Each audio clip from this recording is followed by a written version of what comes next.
Today we're going to work on lesson 6-8, estimating decimal products and quotients. So our objectives are we're going to use estimation and number sense to predict the relative size of decimal products and quotients. We're going to write and interpret numerical expressions. We're going to perform operations with multi-digit whole numbers with decimals to the hundredths. We're going to apply and extend previous understandings of multiplication and division to multiply and divide fractions. So to start with here, we have our math warm-up. And so let's see, it says fill in the blank with a fraction that makes the number sentence true. So 1/3 multiplied by something is greater than 1/3. So think of a fraction there that would make it greater than 1/3. Now, we know anything multiplied by 1 is simply itself because of the multiplicative identity. So it would have to be a fraction greater than 1. So here, I might even do 1 1/2. Any fraction or mixed number greater than 1 would work there, right? If you chose something less than 1, it would not work because of the multiplicative identity. Look at the next one here. It says 5/8 times a number is less than 5/8. So remember, you need to think of a fraction or number that's going to be less than 1. So in this case, a fraction, because we want 5/8 to be less than 1 when we multiply. So I could do 5/8 times 1/2. I could do any fraction that is less than 1.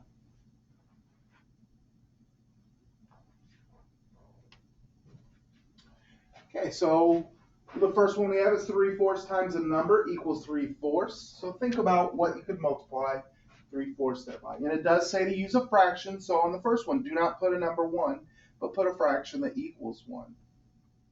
The next one, 9/10 times a number is greater than 9/10. So I know I have to multiply by a fraction greater than 1. So pause the video and fill in, or write down your answers.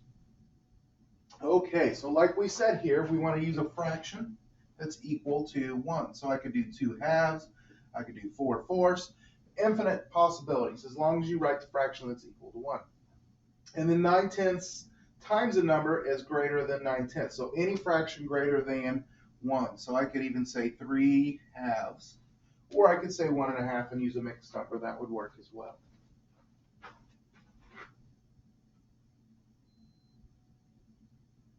Now you know that 2 4/10 multiplied by 1 equals 2 4/10. Will 2 4/10 times 1 8/10 be greater or less than 2 4/10? How do you know? So it says share a conjecture and argument with a partner. So remember, a conjecture is a math prediction based on evidence that you have. So take a minute and think about that. Would 2 4/10 times 1 8/10 be greater or less than 2 4/10?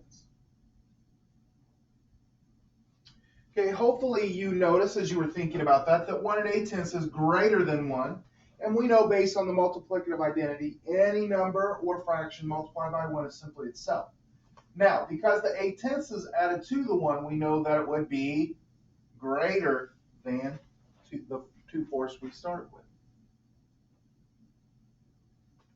And hopefully you were thinking about that the same way, but let's see here. When we multiplied a whole number by a fraction less than 1, such as 6 times 2/3, was the product greater or less than the whole number 6, and why?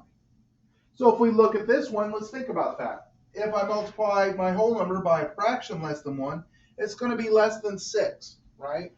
Because 6 times 1 would be 6, and anything greater than 1 multiplied by 1 would be greater than 6. So again, that multiplicative identity, any number multiplied by 1 is itself. Any number multiplied by a fraction less than 1 is going to be less than itself. So when we multiplied a whole number by a fraction greater than 1, such as 6 3/2, or 6 times 3/2, was the product greater or less than the whole number, and why? So let's look at 3/2. I have to ask myself, is it equal to 1? No. Is it greater than 1? Yes. So if it's greater than 1, I know that it's going to be greater than 6, than the factor that I started with, because it's greater than 1, and so you're having more value to that when you multiply. It's getting greater. You can use the same reasoning to predict sizes of products and quotients of decimals, which we're going to work with today. Would 2 4/10 times 6/10 be greater than 2 4/10 or less than 2 4/10? How do you know? So think about that for a minute.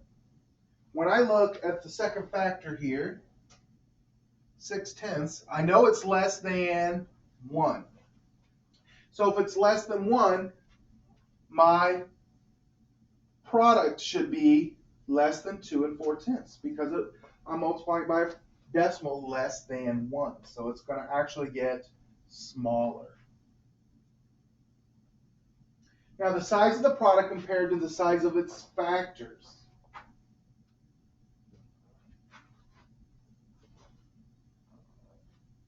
If the second factor is less than 1, what do we know about the product? We know that it's going to be smaller. If the second factor is greater than 1, what do we know about the product? So think about it. We know it's going to be larger. Most of the time when we think about multiplying numbers, we always think of them becoming greater or larger, but that's not always the case if you're multiplying by something less than 1. If the first factor is less than 1, what do we know about the product? If the first factor is less than 1, we know that we're still going to end up with a number less than one of the factors we started with. It's going to still be a smaller product. If the first factor is greater than 1, what do we know about the product? We know the product is going to be greater than the factor we started with. So anytime you multiply a number by something greater than 1, your product is going to be greater than the factor you started with. If it's less than 1, then your product's going to be smaller than your factor that was in the other factor. So predicting the size of the product is one way to make an estimate for multiplication problems. In the past, you made estimates for whole number multiplication problems by rounding and using close but easier numbers. So like if we were doing like 15 times 25, you might round it to 15 times 30 or 10 times 25, right? So we're going to do something a little different with multiplying decimals. So give a number sentence that shows how you would estimate the product. So I have 12 8/10 multiplied by 185 3/10. So think about that a minute. That in our head or trying to do an estimate would be really tricky, right? But when I look at 12 8/10, I see I could probably make that into 10 because it's pretty close and it's a multiple of 10. And let's see, 185 is pretty close to 200. And when I estimate, if I can, I like to work with zeros. It just makes it easier. And I get about 2,000.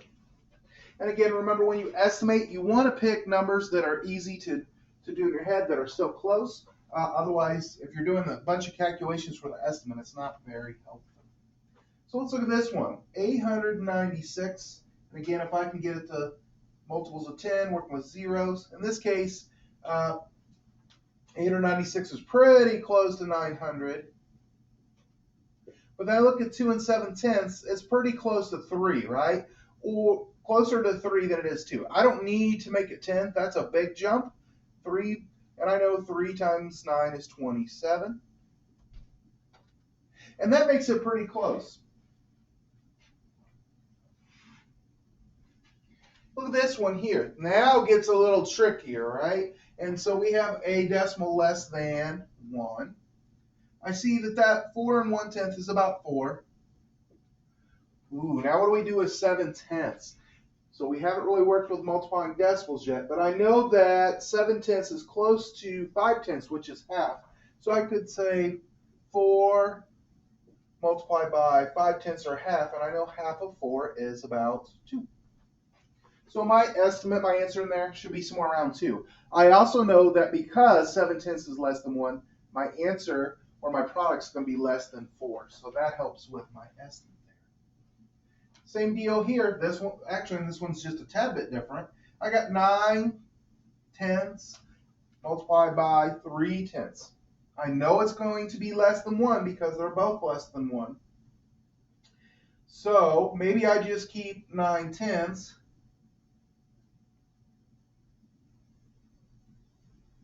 And so we could think about that one. I could keep that as 9/10, or I could make it 1. I'm just going to go ahead and make that 1, knowing that it's going to be less than 1, but it's really close to the number 1. And 3/10, I might just leave that alone. And I know any number multiplied by 1 is simply itself. So I'm looking at about 3/10 for that one. Okay? It's still going to be less than 1, so that estimate is reasonable. Now, in today's lesson, you will use estimation to help you solve decimal multiplication and division problems. So let's look at these problems here. It says the product of one of these problems is 30 and 8/10. How can you figure out which one without calculating? So we're going to use estimation to show our reasoning. So take a minute, pause the video, see if you can figure out on your own which one of those problems would equal 30 and 8/10. Again, we do not want you to do the actual calculations, only estimation. So pause the video, go ahead and think about that, and then come back. Okay, hopefully you've had a chance to make a choice there on which one you'd like. Let's go ahead and do some estimation here and see. I see 110 and 2 and 8/10. I might just make this into 100, and that's almost 3, so I would probably just say 100 times 3, and that gives me 300. Now look at the next one, I see 11, which is close to 10. And 28/100ths, I could say less than 1. I might even just round it up to a half, which is still a little high, and I know half of 10 is 5. And let's look at our next one here. I can see 11 again. It's close to 10. 2 and 8/10 is close to 3. It's close to 30. Now, based on these estimates, which one of these would be reasonable to be the closest to 30 and 8/10? Well, I look at this one, and I see my estimate's about 300, so that wouldn't make sense.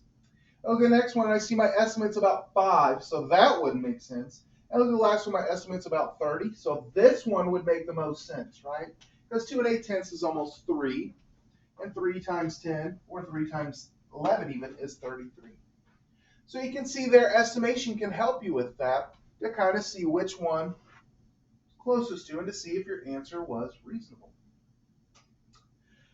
So 110 times 2 and 8/10 is close to 100 times 3. So we would expect the product to be around 300.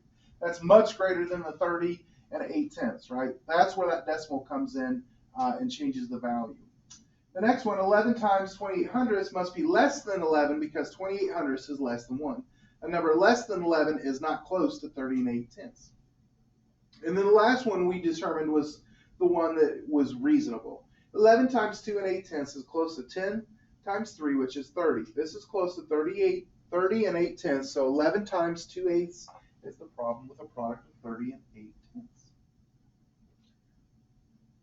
Okay, so what do we notice about all the factors in these three problems? So pause the video, take a minute, jot yourself a note, and think about that. Okay. Couple things that I noticed when I looked at the factors here is I see here there's a 0, and then I see here this is 11 and 11, but this is a multiple of 10, which becomes 11. Over here I can see there's tenths, there's hundredths, and then there's tenths again. So I think that's interesting, right? So that's going to make a difference in our estimate, right? If you look at the placement of the decimals, but also look at the other factors as well. So when we estimate these out, you could see the differences there in the placement of the decimals. And look at these products. One thing I notice here too, to the right of the decimal is 1 digit. Over here, there's no decimal. Or we could say decimal 0. Over here, I see 2 to the right of the decimal. Over here in the product, I see 2. Here, I see 1 to the right. Here, I see 1 to the right. Now, if you look at these two, they look like the exact same problem except for the additional 0, which changed the placement of the decimal. Did you notice anything else on there? If you knew the digits in each product were 308, you could have used estimates to place the decimal point in all three products. This reasoning is also helpful for placing decimal points and decimal quotients, which would be the answer to your division. So let's look at this. How would you estimate a quotient for this problem? So when I look at 82 and 6/10, I think of 80 because it's a multiple of 10 and it's pretty close to 80. And let's see, I don't know 80 divided by 7 in my head, but I do know 80 divided by 8 is 10. Would you estimate it a different way? You could do 90 divided by 9, but then you're making too much of a change. So again, I like to work with multiples of 10 when possible. I don't need to change the 7 to a 10 because I know 80 divided by 8, and I can quickly estimate that. These are the digits and the quotient to this problem. So 118. Now, if we go back to our estimate, we said our estimate is about 10. So if my estimate's about 10, where would it make sense for me to put my decimal? Let's see. If I put my decimal here to the right of the 118, I'd have to add a 0. That'd be 118. What if I put it between the first one and the 8? That's reasonable because we know our estimate is 10, and 11 and 8/10 isn't far off. If I put my decimal between the two ones, 1 and 1800ths would not be even close to my estimate. It would not be reasonable, right?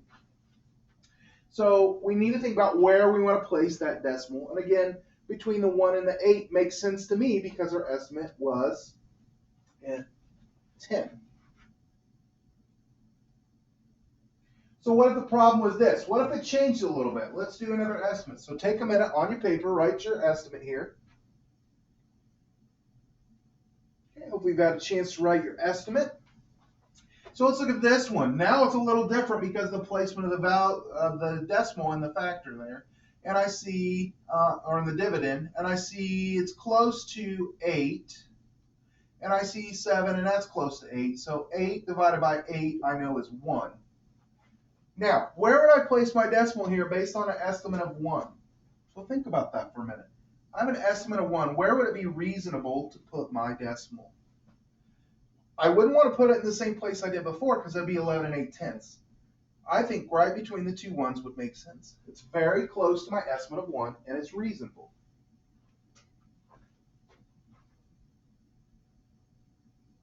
If the product has the numbers 118 without calculating, how could you figure out the answers?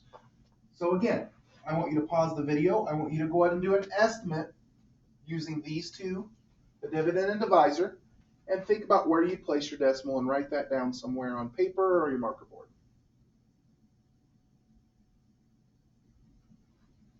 Okay, hopefully you've had a chance to do that. If not, make sure you pause the video and do that before moving forward. When I look at this one, again, I'm thinking of multiples of 10. It's pretty close to 80. Now this guy is a little different, right? It's less than 1, but I'm going to go ahead and just say 1. And I get 80. Now, when I do that, I know I'm actually going to end up less than 82 and 6/10, right? Because I'm dividing by a decimal less than 1. So let's see what would be reasonable here for our calculation.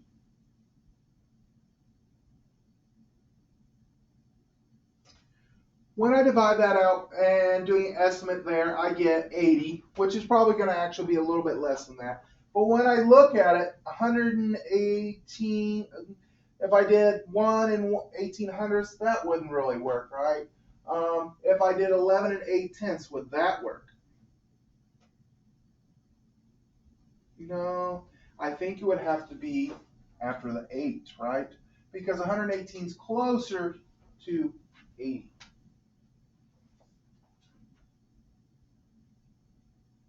So the digits are and the quotients are correct in its correct order, but the decimal points are missing. Solve without calculating. So let's try to solve without calculating here. Okay. So when I look at this first one, 40 and a half divided by 3, I could think of it as 40 divided by 4, which would be 10. So I would want to put my decimal between the 3 and the 5, because 13 and 1500ths is pretty close. So I want you to try the next 3 on your own. as they come up. So the next three, I want you to write them on your marker board or paper. So go ahead and pause the video. Okay, so hopefully you paused the video and you're coming back now. Let's check and let's look together. So again, you want to use estimation here. And when I look, this one is close to 3. This one's about 1, but less than 1, or maybe even closer to, we could even say 3 divided by a half, or splitting in half. And I know that would be 6. So let's see.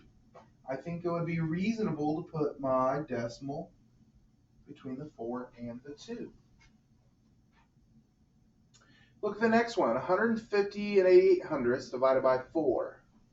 So in this one, I might say 150 divided by 5, and I know that is about 30. So it would be reasonable to put my decimal between the 2 7s, because that 37 is reasonable with an estimate of 30. And then 1 54 divided by 7. So let's see, I would maybe say 2 on this, and you could change this to maybe an 8.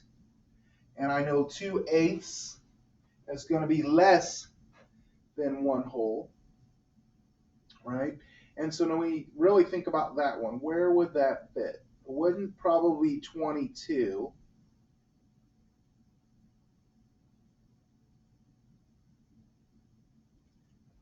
It's going to be probably right here, right? Because 2/8 is going to be less than 1 whole.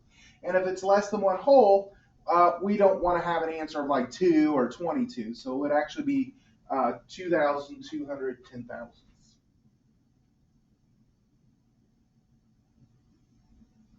So 40 and a half, or 40.5 divided by 3 is 13.50. So 30 divided by 3 is 10. So a quotient should be more than 10, right?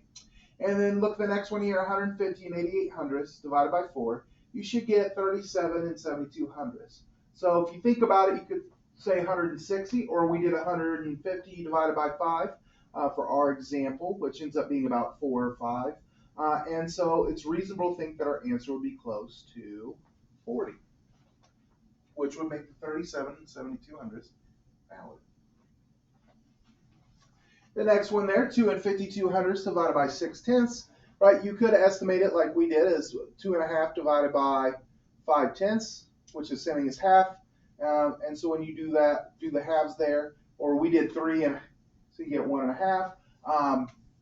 So your answer should be close to 5 on that one. And then the last one there, 1 and 54 hundredths divided by 7. We know that it's going to be less than 1, so we know that our decimal goes in front of the 2's because we can't have a quotient greater than 1 based on our estimate. Okay, so go ahead and pause the video and turn to Math Journal page 217, please.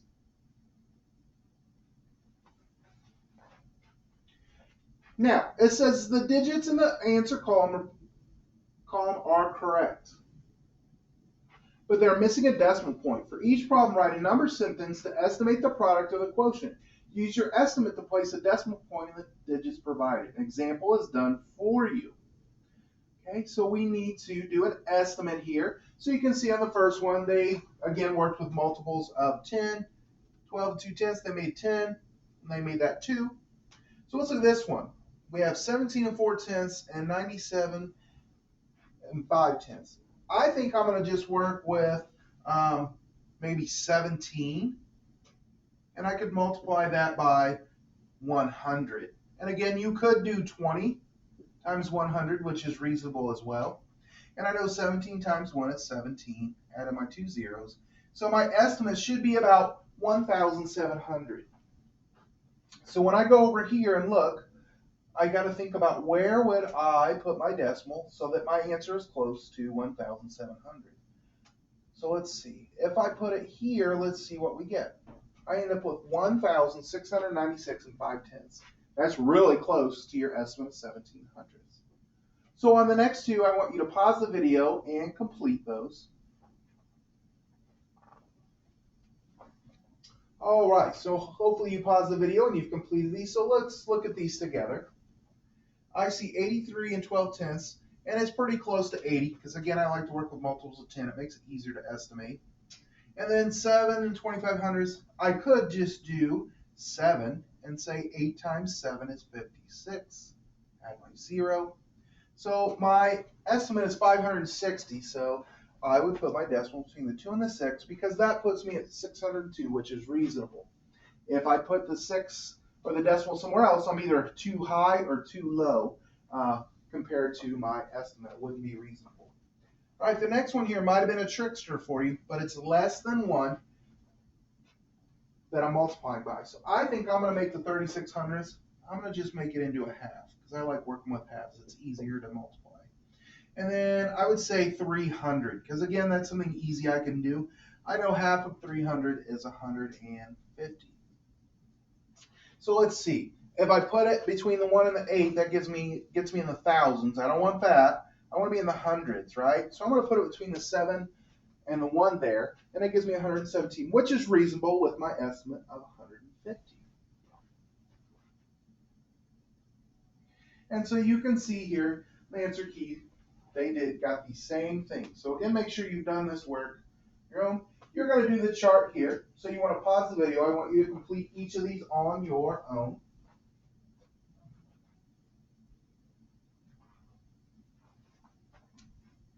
Okay, I do want to work on number 6 with you because it is division. You see there's only a couple division ones on there, so that's one thing to make sure you're paying attention to that. And I see 95, 76, I'm going to just say 100 because that's easy for me to work with. And then 7 and 6/10, I think I'm going to do 10 because it's close to 10, and 100 divided by 10 is 10. So let's look. I have 126 over here, but I need to place my decimal so that it's like in the tens.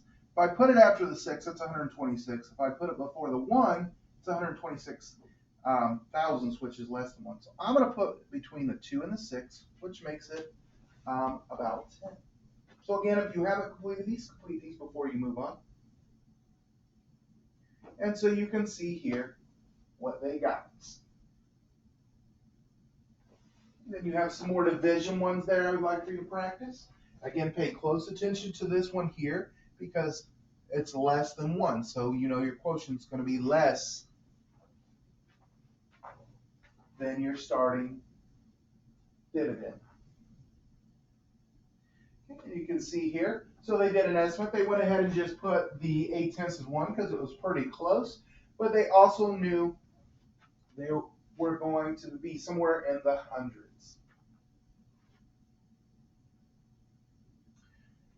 And then to try this, it says 4 families hold a garage sale and split the proceeds evenly. I'm going to go ahead and split the proceeds evenly. Proceeds just means the money they make, but split evenly tells me I'm going to be dividing. And you can see it's obviously division down here. They made a total of $1,256.60. Circle the correct number model that represents the correct number of money each family earns. So you're going to do think about being reasonable here. So you could set up an estimate. So I might do 1,200 as part of my estimate divided by the 4 families because I know 12 divided by 4 is 3, and I'm left with 2 zeros. So my estimate is about 300 for each family. So pause the video, you do your own calculations, and see which one is the most reasonable. After doing that, you should have found B because our estimate of 300 was the closest to that. How do you use estimation to think about Prob 11? So when you think, how did that help you solve it? So put it in your own words there. And then doggone decimal, I do not believe is on everyday math, but you can check or you could play decimal top it for extra practice with decimals.